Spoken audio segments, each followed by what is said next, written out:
چاند اور سورج کہاں ہیں؟ تحقیق یہ ہے کہ چاند اور سورج زمین و آسمان کے درمیان ایک گھیرے میں ہیں۔ ستارے کہاں ہیں؟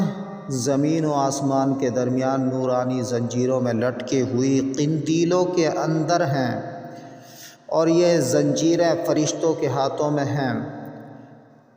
کیا چاند، سورج اور ستارے متحرک ہیں؟ ہاں، یہ تینوں متحرک ہیں۔ ان تینوں کی حرکت نص قطعی سے ثابت ہے۔ ارشاد ربانی ہے، کل فی فلک یسبحون، ہر ایک ایک گھیرے میں تیر رہا ہے۔ یہاں لفظ کلو اپنے عموم کے اعتبار سے چاند، سورج اور ستارے سب کو شامل ہے۔ کیا چاند اور سورج بذات روشن ہیں؟ سورج کی روشنی تو بذات ہے اور وہ بذات ہی روشن ہے، مگر چاند کی روشنی بذات نہیں، بلکہ چاند کی روشنی سورج کی روشنی سے مستفاد ہوتی ہے۔ چاند اور سورج کا رخ کس طرف ہے؟ رخ آسمان کی طرف اور پیٹھ زمین کی طرف ہے۔ کیا چاند زمین سے بڑا ہے؟ نہیں، بلکہ زمین چاند سے چوگنی بڑی ہے۔ کیا سورج زمین سے بڑا ہے؟ ہاں، تقریباً 13 لاکھ گنا بڑا ہے۔ چاند زمین سے کتنی دوری پر ہے؟ 2 لاکھ میل سے کچھ زائد پر ہے۔ سورج زمین سے کتنی دوری پر ہے؟ 9 کروڑ 30 لاکھ میل کی دوری پر ہے۔ سورج کا ٹھہرنا یا لوٹنا کتنی مرتبہ ہوا؟ 7 دفعہ ہوا۔ 4 مرتبہ حضور صلی اللہ علیہ وسلم اور 3 مرتبہ دیگر انبیاء اکرام کے لیے۔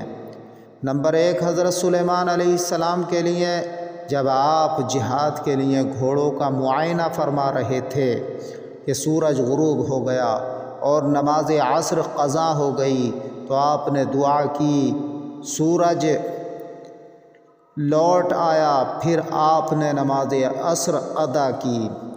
نمبر 2، حضرت موسیٰ علیہ السلام کے لیے، جب خداوند قدوس نے حضرت موسیٰ علیہ السلام سے بنی اسرائیل کو ساتھ لے کر چلنے کا حکم دیا، تو یہ بھی فرمایا تھا کہ حضرت یوسف علیہ السلام کا تابوت ہمراہ لیتے جائیں۔ ادھر حضرت موسیٰ علیہ السلام نے بنی اسرائیل سے کہہ دیا کہ فجر کے وقت نکلیں گے، اور تابوت کی تلاش کرنے میں لگ گئے، یہاں تک کہ فجر طلوع ہونے کے قریب ہو گیا، لیکن تابوت کا پتہ نہ چلا۔ تو آپ نے خدا کی بارگاہ میں دعا فرمائی، اے اللہ، طلوع آفتاب کو مؤخر فرما دے۔ اس لیے سورج آپ کے لیے ٹھہرا رہا یہاں تک کہ تابوت حاصل ہو گیا۔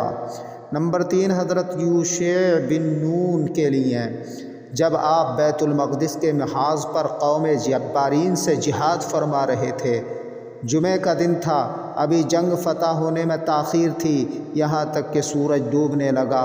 اگلا دن ہفتے کا تھا، جس میں جنگ کرنا شریعت موسوی میں جائز نہ تھا۔ آپ نے دعا فرمائی اور سورج آپ کی دعا سے ٹھہر گیا۔ جب جنگ فتح ہو گئی، ظالمین کو شکست ہوئی، تو غروب ہو گیا۔ نمبر 4، جنگ خندق کے موقع پر حضور صلی اللہ علیہ وسلم کے لیے، جب آپ کی نماز عصر قضا ہو گئی۔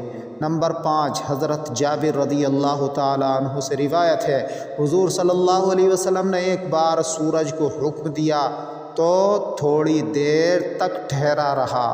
نمبر 6، شب معراج کی واپسی میں آپ نے اہل مکہ کو خبر دی تھی کہ تمہارا قافلہ جو تجارت کے لیے گیا ہوا ہے، سورج نکلنے سے پہلے پہنچنے والا ہے۔